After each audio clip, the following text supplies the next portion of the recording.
TV Dettol बनेगा स्वस्थ India, इनके योगदान के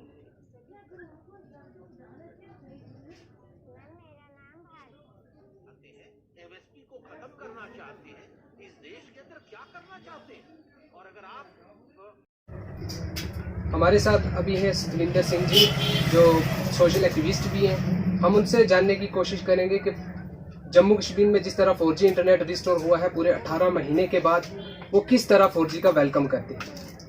सतविंदर सिंह जी, आपका स्वागत है अल हिंद ग्लोबल प्रेस मीडिया में। सबसे पहले तो आपके चैनल का बड़ा बड़ा शुक्रिया जो इस चीज़ पे कवरेज कर रहे हैं, और मैं ये उम्मीद करूँगा कि आपका चैनल जो दिन दुगनी और चार राष्ट्रीय जो सफलता भी पाए।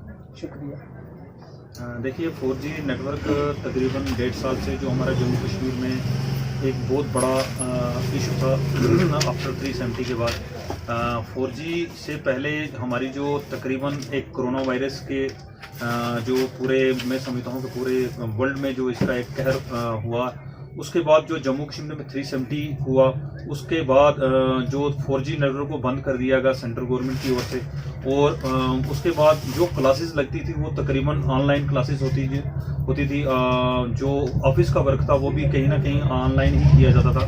मगर बड़े अफसोस की बात थी कि हमारा जम्मू कश्मीर एक तरफ तो इस जम्मू कश्मीर का नाम मैं समझता हूँ कि पूरी दुनिया में एक बड़ा फेमस कश्मीर करके नाम लिया जाता था, मगर साथ ही साथ में कहीं ना कहीं हमारे लोगों के साथ जाती भी रही है। 4G को लेकर नेटवर्क अचानक से बंद करके लोगों की आवाज़ को दबाने की कोशिश की गई। हमारा कहीं ना कहीं जो स्टूडेंट्स तबका था या ऑफिशियल वर्क थे हमारे, कहीं ना कहीं वो 99% में समझता हूँ कि एक 4G की वजह से वो कहीं ना कहीं ख़त्म हो गए। कई चैनल थे, कई स्कूल थे बंद हो गए, कई ऑफिशियल वर्क थे, कई ऐसी फैक्ट्रियाँ थी वो इस काम की वजह से बंद हो गई थी। मगर अब मैं जो कल ही राज्यसभा में मैं समझता हूँ कि जब गुलाम नबी आज़ाद साहब बोले 4G नेटवर्क को लेकर, और दूसरे ही दिन वो जो 4G नेटवर्क है हमारा रिस्टोर हो गया जम्मू कश्मीर में, इसका स्वागत भी करता हूँ। और कहीं ना कहीं मैं ये इस पे अभी भी अफसोस जाहिर करूँगा कि हमारा 4G नेटवर्क आपने चला तो दिया है, मगर मुझे लगता है कहीं ना कहीं इसकी स्पीड है जो, अगर हम 149 का रिचार्ज करवाते हैं तो हमें उसमें 1.5 GB डाटा पर डे मिलता था, मगर वो 1.5 पर जी डाटा जो है वो कहीं ना कहीं एक ब्लंडर्स के द्वारा वो बड़ी बड़ी कंपनियां जो वो खुद खा जाती थी। मैं समझता हूं कि अगर आपने 4G नेटवर्क अब इसको एक बार रिस्टोर किया है, तो मैं समझता हूं इसको जल्द से जल्द इसकी जो स्पीड है, क्योंकि अगर हम पैसे दे रहे हैं अगर प्राइवेट कंपनियों को, तो हमें उसका कुछ इनपुट भी चाहिए होता है। मैं समझता हूँ कि उनको इस चीज़ के ऊपर भी जल्द से जल्द ध्यान देना पड़ेगा। और सतविंदर सिंह जी, एक बड़ा सवाल है ये कि पिछले 15 महीनों में जो इंटरनेट बंद रहा और प्लान्स जो थे इसके, ये बड़ा क्वेश्चन है। प्लान्स 4G के दे रहे थे और पैक जो है 2G का दे रहे थे। इस बारे में आपका क्या कहना है, क्या ये बड़ा स्कैम है?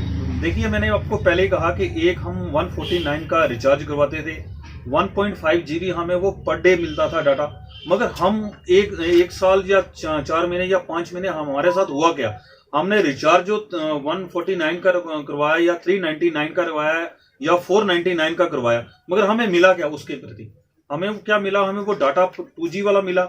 हमारे जो पैसे थे तकरीबन मैं समझता हूँ कि 149 में से 49 हमारे पास आए। 100 रुपीज वो जो प्राइवेट कंपनियां थी, जो भी कंपनी थी, एयरटेल थी, वोडाफोन थी, जियो थी, जो भी थी, उन्होंने वो उसके ऊपर बहुत बड़ा ब्लंडर किया।